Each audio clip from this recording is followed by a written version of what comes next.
So hello dear students, welcome back to this session of ICT Virtual Classroom। ICT Virtual Classroom के session में आप सभी का एक बार फिर से स्वागत करते हैं।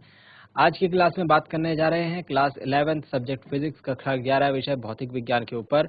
और अपनी प्रीवियस क्लासेस में जैसा कि आप जानते ही हैं, हम बात कर रहे थे डायमेंशनल एनालिसिस के ऊपर। हम लोग डायमेंशंस को समझ रहे हैं, विमाएँ क्या होती हैं और जो भिन्न भिन्न भौतिक राशियाँ हैं, चाहे वो मूल भौतिक राशियाँ हों, चाहे वो व्युत्पन्न भौतिक राशियाँ हों, उनकी विमाएँ हम लोग किस तरीके से लिखते हैं, किस तरीके से याद करते हैं, ये सारी बातें हमने समझी थी।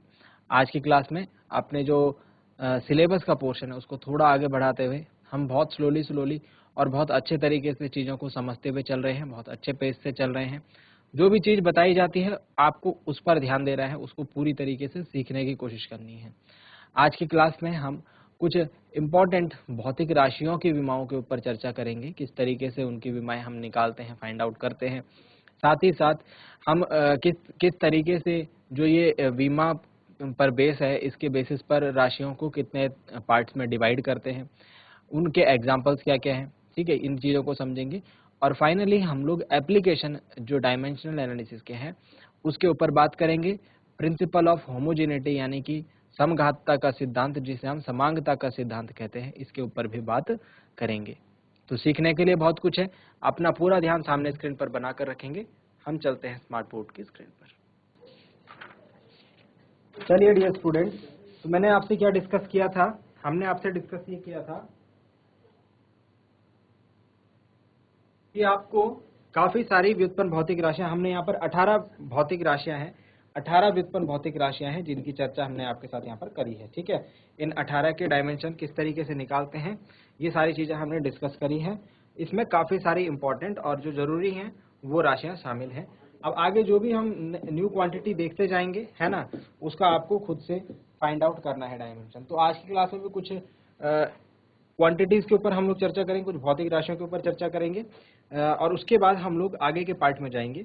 ठीक है, तो पहले कुछ ऐसी राशियां जिनके बारे में हम लोग जब चर्चा करते हैं, तो एग्जाम में क्वेश्चन डायरेक्टली पूछ लिया जाता है। ठीक है, तो उनके ऊपर बात करेंगे आज। सबसे पहले एक प्रश्न आपसे अक्सर पूछा जा सकता है, ठीक है, और वो है ये 1 नंबर 2 नंबर में आपसे क्वेश्चन पूछा जा सकता है, गुरुत्वाकर्षण नियतांक की विमा। गुरुत्वाकर्षण नियतांक की विमा।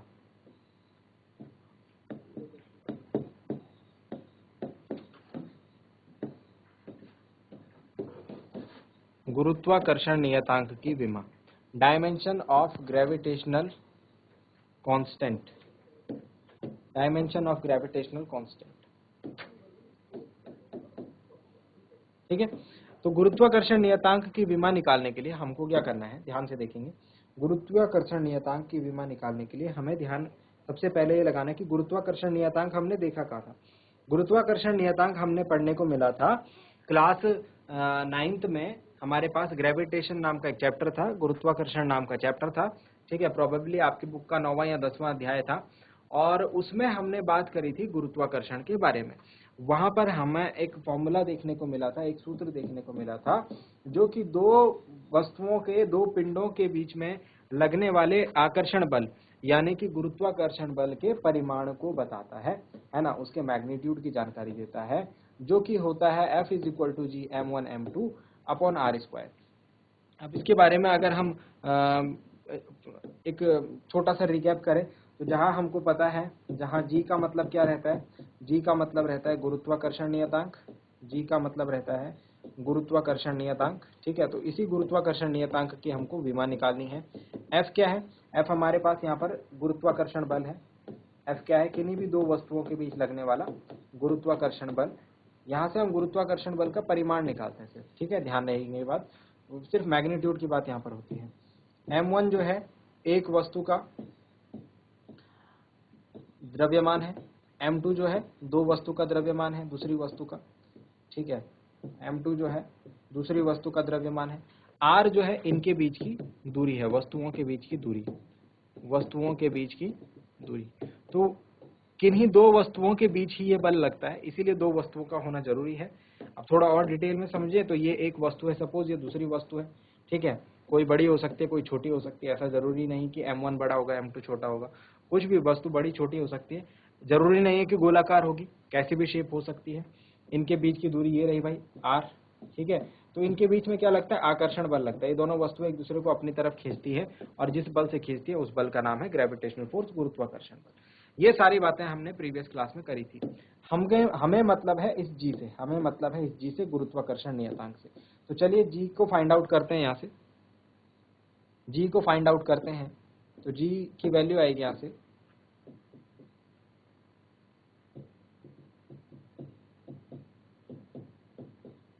गुरुत्वाकर्षण नियतांक। इस नियम को जानते हैं ना, क्या बोलते हैं इसे? इसे बोलते हैं हम गुरुत्वाकर्षण का सार्वत्रिक नियम। गुरुत्वाकर्षण का सार्वत्रिक नियम, यूनिवर्सल लॉ ऑफ ग्रेविटेशन।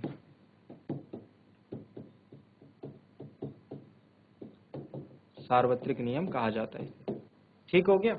अब देखिए गुरुत्वाकर्षण नियतांक G इज इक्वल टू आ जाएगा F into R square upon m1 m2। ये कैसे आया, ये कैसे आया?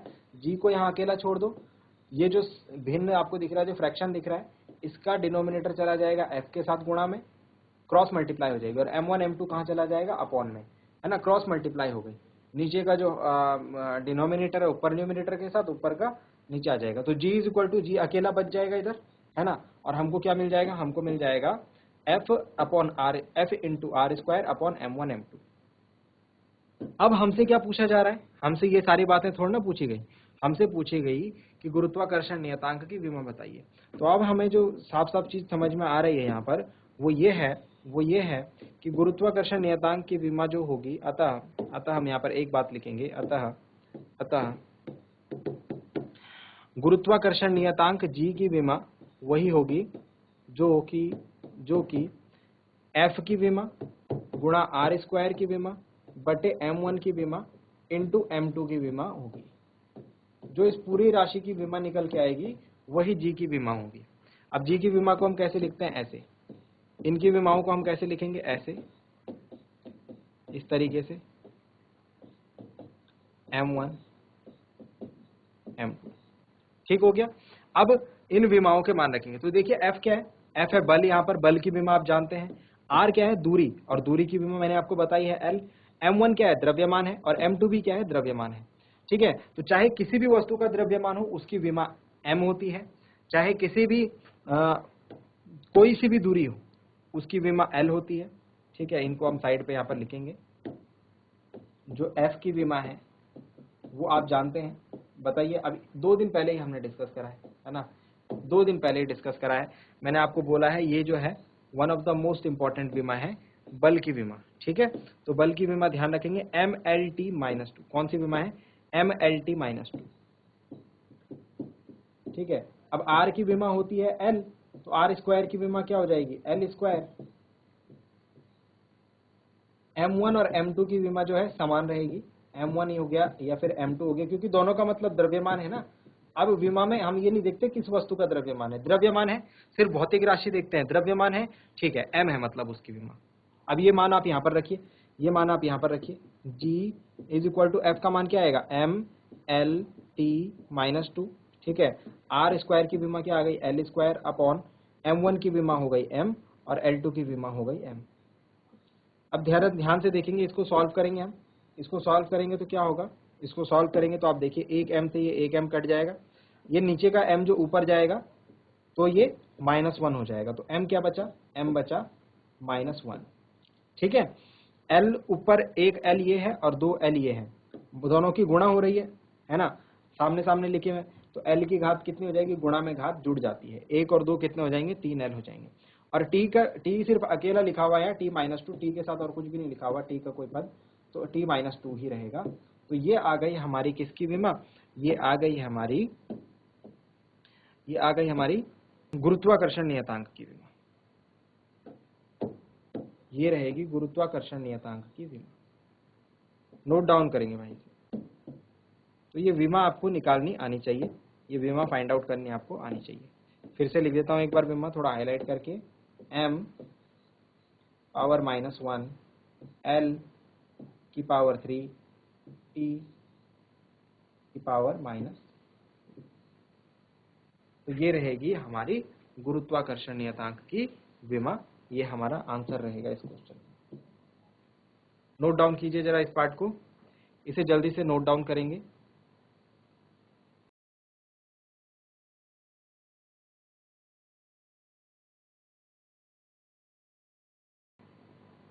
चलिए डियर स्टूडेंट्स, अब बात करते हैं नेक्स्ट पॉइंट के ऊपर। तो जैसे कांस्टेंट है, इसकी विमा हमसे पूछी गई है ना, ऐसे ही कुछ और नियतांक भी है जिनकी विमा हमसे पूछी जा सकती है, ठीक है, और पूछी जाती है। तो नेक्स्ट हम समझ रहे हैं एक और नियतांक है बोल्ट्जमान नियतांक, बोल्ट्जमान कांस्टेंट।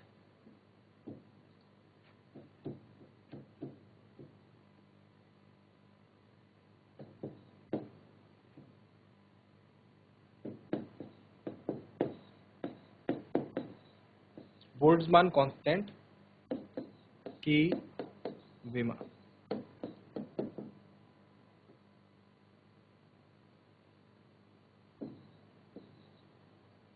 चलिए, बोल्ट्जमान कांस्टेंट, देखो कोई सा भी कांस्टेंट है उसके लिए आपको उसका एसोसिएटेड फॉर्मूला याद होना चाहिए। बोल्ट्जमान कांस्टेंट का अगर आपको फॉर्मूला याद नहीं है तो ये होता है बोल्ट्जमान कांस्टेंट का formula, PV is equal to KT। PV is equal to KT, जहां P का मतलब है दाब से, V का मतलब है आयतन से, K का मतलब है बोल्ट्जमान नियतांक और T का मतलब है दाब से। P का मतलब है दाब से, V का मतलब है आयतन से, K का मतलब है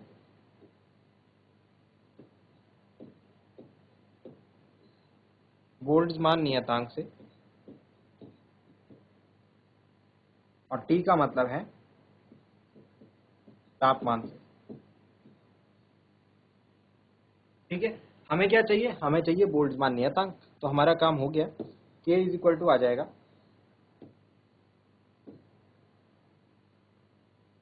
हम लिखेंगे अतः K is equal to PV upon,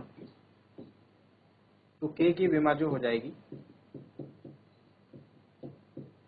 वो PV अपॉन T की विमा हो जाएगी। तो PV अपॉन T की विमा हम निकाल लेते हैं।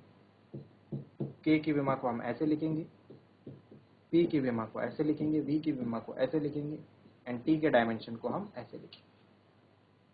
ठीक हो गया, अब इसे सॉल्व करना रह गया, तो इसे सॉल्व करेंगे और अपना आंसर जल्दी से जल्दी कैलकुलेट करेंगे। चलिए,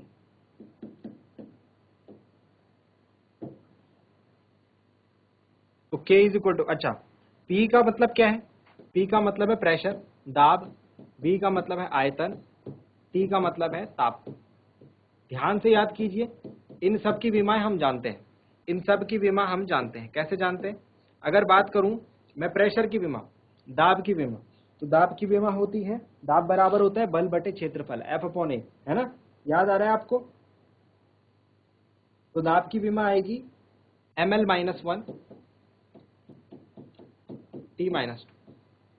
ठीक है, अगर आयतन की बात करें तो आयतन की विमा आती है L क्यूब, और T अगर बात करें तो T क्या है, एक मूल भौतिक राशि है ना। तापमान क्या है, एक मूल भौतिक राशि है जिसकी विमा थीटा होती है। ये हमको याद करी हुई हमने, बस ये वैल्यूज पुट अप आप यहाँ पर कर दीजिए और अपना आंसर निकालिए। तो K की विमा बराबर हो जाएगा, P की विमा क्या हो गई, ml माइनस 1 T माइनस 2, और V की विमा हो जाएगी L क्यूब अपॉन T की विमा हो जाएगी थीटा। ठीक है, तो ये विमाएं आपको याद रखनी है। इसे सॉल्व करेंगे तो इसको सॉल्व करना काफी आसान है। L की पावर माइनस 1 है, L की पावर 3 है, ठीक है, तो 3 में से 1 गए, 2 बचेगा। M तो अकेला है, M और कहीं नहीं दिख रहा। L 2 जगह था तो दोनों जगह सॉल्व करके 3 माइनस 1 2 हो गया। T की पावर माइनस 2 ही रही, और ये थीटा जो है नीचे से ऊपर जाकर के माइनस 1 हो जाएगा।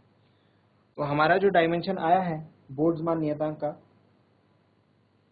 वो आया है ml square T minus 2 theta minus 1। चलिए, एक और भौतिक राशि, एक और नियतांक के ऊपर बात करते हैं, अक्सर बात की जाती है। हेडिंग पुटअप करेंगे,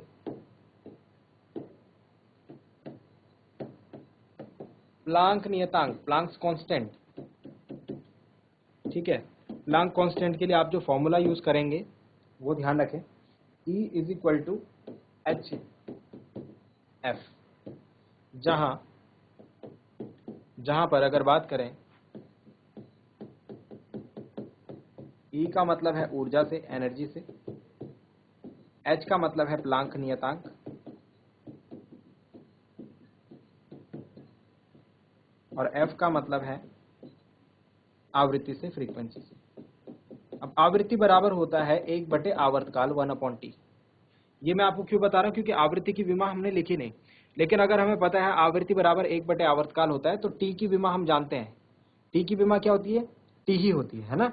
तो इस चीज का हम यूज कर लेंगे यहाँ पर। देखो कैसे, हमें निकालना किसकी है, हमें विमा निकालनी है एच की, जो कि प्लांक नियतांक है। अतः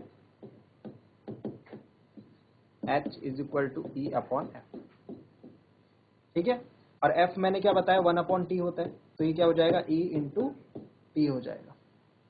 क्यों हो जाएगा, क्योंकि आवृत्ति बराबर 1 बटे आवर्तकाल होता है, तो एफ अपॉन में है तो टी ऊपर चला जाएगा, ठीक है। चलिए, तो एच की जो विमा होगी, एच की जो डायमेंशन होगी वो वही होगी जो ई इंटू टी की विमा होगी, ठीक हो गया। अब हम इसको कैलकुलेट करते हैं। फर्दर कैलकुलेशन में देखिए, एच की विमा इज इक्वल टू ई की विमा dimension of E dimension of T. तो यहां पर सिर्फ एक राशि है जिसकी हमें पता होनी चाहिए विमा, जो कि है एनर्जी। एनर्जी की विमा भाई याद रखेंगे वही होती है जो कार्य की होती है, ml² t-2। क्या होती है, ml² t-2, ठीक है। और इंटू टी, टी की विमा तो टी ही होती है।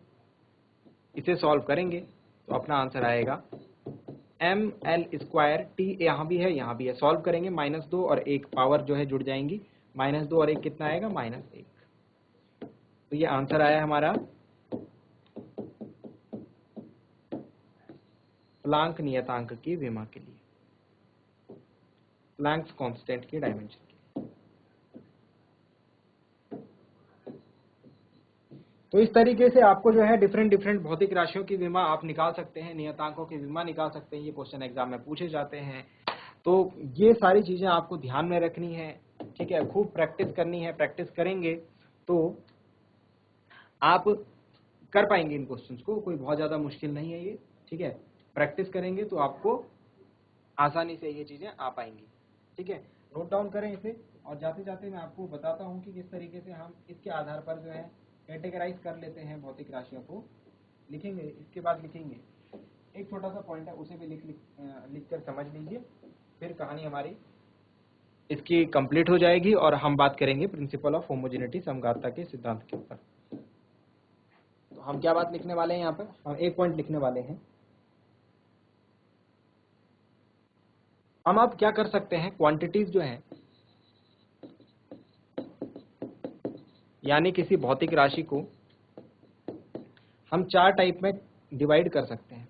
हम क्या कर सकते हैं, 4 पार्ट्स में बांट सकते हैं। 4 पार्ट्स में बांटा जा सकता है। तो कोई भौतिक राशि है उसको बांटा जा सकता है 4 पार्ट्स में।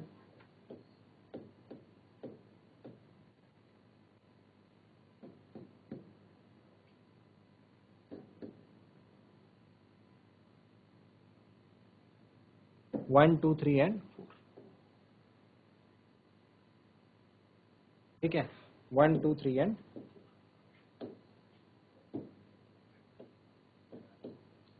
तो मैं 1 बाय 1 सबके नाम यहां पर लिख रहा हूं, ठीक है, ध्यान से सुनेंगे। ऐसी राशियां जिनको हम विमीय नियतांक कहते हैं, डायमेंशनल कांस्टेंट कहते हैं। क्या कहते हैं, डायमेंशनल कांस्टेंट। ध्यान से सुनेंगे, बात को आसानी से समझ में आ जाएगी। ऐसी राशियां जिनको हम विमीय चर कहते हैं, विमीय चर कहते हैं, डायमेंशनल वेरिएबल कहते हैं। क्या कहते हैं, डायमेंशनल वेरिएबल कहते हैं। इसके बाद आते हैं विमाहीन नियतांक। विमाहीन नियतांक। और लास्ट में आते हैं विमाहीन चर। विमीय नियतांक मतलब dimensional constant, dimensional variable, dimensionless constant, dimensionless variables. मतलब समझते हैं वन बाय वन। मतलब इनका साफ है, ऐसी राशियां जिनकी विमाएं तो होती हैं पर वो नियतांक होती हैं, जिनकी विमाएं तो होती हैं पर वो नियतांक होती हैं। इसके एग्जाम्पल से आप समझ सकते हैं, प्रकाश का वेग,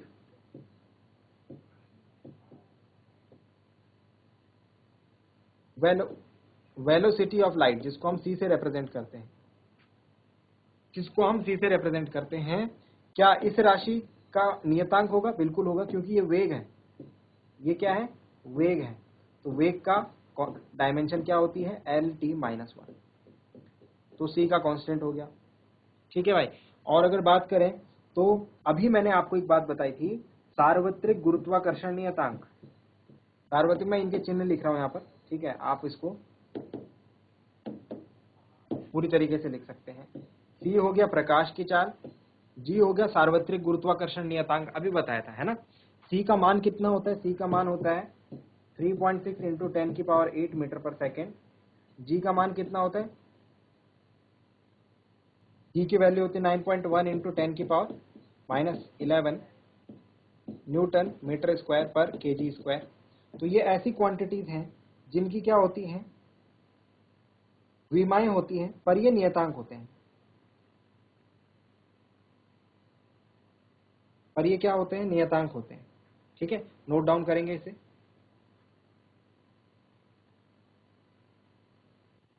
ठीक है, चलिए। ओ सॉरी, 6.67 आएगा, 6.7 या फिर 6.67। चलिए, हो गया। तो कुछ राशियां ऐसी होती हैं जो कि नियतांक होते हैं पर उनके विमाएं होती हैं। ठीक है, जैसे हमने एग्जाम्पल देख लिए। इसमें आप जो अभी हमने बोल्ट्जमान कांस्टेंट देखा था, और बोल्ट्जमान कांस्टेंट के साथ साथ हमने एक और नियतांक देखा था, के हो गया, एच हो गया आदि। ये हमने अभी पढ़े हैं, सी जी एच, ये हमने अभी अभी पढ़े हैं। तो ये सारे क्या एग्जाम्पल आगे? ये एग्जाम्पल में आगे किसके? विमीय नियतांक के। नेक्स्ट आता है विमीय चर के। चर और नियतांक में क्या डिफरेंस होता है? आप सभी जानते हैं। चर और नियतांक में डिफरेंस होता है कि जो नियतांक है उसकी वैल्यू फिक्स होती है, चर की वैल्यू फिक्स नहीं होती। चर की वैल्यू कुछ भी हो सकती है ना। वो डिपेंड करता है कि आप किस तरीके से उसको फाइंड आउट कर रहे हैं। तो जैसे हो गया हमारे पास एरिया हो गया, वॉल्यूम हो गया, क्षेत्रफल हो गया, आयतन हो गया, है ना। इसके अलावा हमारे पास वेग हो गया, ठीक है, और बल हो गया, एक्सेलरेशन हो गया। ये सारे के सारे जो हैं, ये सारे के सारे ऐसी क्वांटिटीज हैं जो कि जो चर राशियां होती है, जो वेरिएबल होती है, पर इनकी विमाएं होती है ना। इन सब की विमाएं हमने पढ़ी है। नेक्स्ट बात करते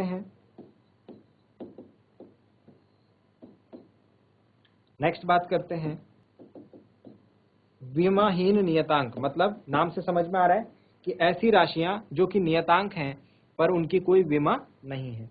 तो इनमें अगर बात करें डायमेंशनलेस कांस्टेंट में, तो हम पाई को रख सकते हैं, या फिर 1 2 3 4 ये नंबर जो हैं ये क्या है? नियतांक है। आप जानते हैं कांस्टेंट है ना, पाई की वैल्यू फिक्स रहती है, लेकिन इनके नियतांक नहीं होते। ठीक है। और अगर बात करें लास्ट पार्ट पर, विमाहीन चर, ऐसी राशियां जिनके की मान फिक्स नहीं है पर इनकी कोई विमा भी नहीं है। ठीक है, तो इसमें याद रख लें कि कोण आ जाएगा, एंगल आ जाएगा, है ना। और इसके अलावा हमने देखी थी एक, हाँ, अपवर्तनांक। अपवर्तनांक हमने पढ़ा था, रिफ्रैक्टिव इंडेक्स। ठीक है, इस तरीके से आदि। तो ये हो गया हमारा क्लासिफिकेशन। ओके, ये हो गया हमारा क्लासिफिकेशन। इसको आपको याद रखना है। अब तक हमने जो विमाओं में बात करी है, हमने क्वांटिटीज को डिवाइड किया है इतने पार्ट्स में, ठीक है, तो आपको ये पार्ट जो है जरूर ध्यान रखना है, ठीक, और इसको आपको एक बार जो है घर से जरूर याद कर लेना है। जो भी हमने विमा में पढ़ा है उसको जरूर याद कर लेना है, क्योंकि जब हम एप्लीकेशन ऑफ डायमेंशंस पढ़ेंगे, जब हम विमाओं के अनुप्रयोग को देखेंगे, तो आप समझेंगे, आपको तब पता लगेगा कि विमाओं के अगर आप जानकारी नहीं है, अगर आपको याद नहीं है, अगर आपको ये नहीं पता है कि विमा कैसे निकालते हैं, तो फिर आप फंस जाएंगे उन क्वेश्चंस में, ठीक है। तो कोई भी फिजिकल क्वांटिटी है, कोई भी भौतिक राशि है, उसको हम 4 प्रकार से 4 पार्ट्स में डिवाइड करते हैं, ठीक है। नंबर 1 है अपने पास विमीय नियतांक, नंबर 2 है विमीय चर, नंबर 3 है विमाहीन नियतांक और नंबर 4 है विमाहीन चर, ठीक है। इनके एग्जाम्पल्स जरूर याद रखें और इनके नाम जरूर याद रखें। सो डियर स्टूडेंट्स, उम्मीद करता हूँ आज की क्लास आपको पसंद आई होगी, कुछ नया सीखने को मिला होगा और आपने आज की क्लास में जो जो बातें बताई गई उनको नोट डाउन भी करा होगा। साथ ही साथ ये भी उम्मीद करता हूँ घर से आप इन चीज़ों को एक बार रिवाइज जरूर करेंगे। मिलते हैं अगली क्लास में ऐसे ही किसी इंपॉर्टेंट और इंटरेस्टिंग टॉपिक के साथ। क्लास से जुड़ने के लिए आप सभी का बहुत बहुत धन्यवाद। Thank you very much and have a nice day.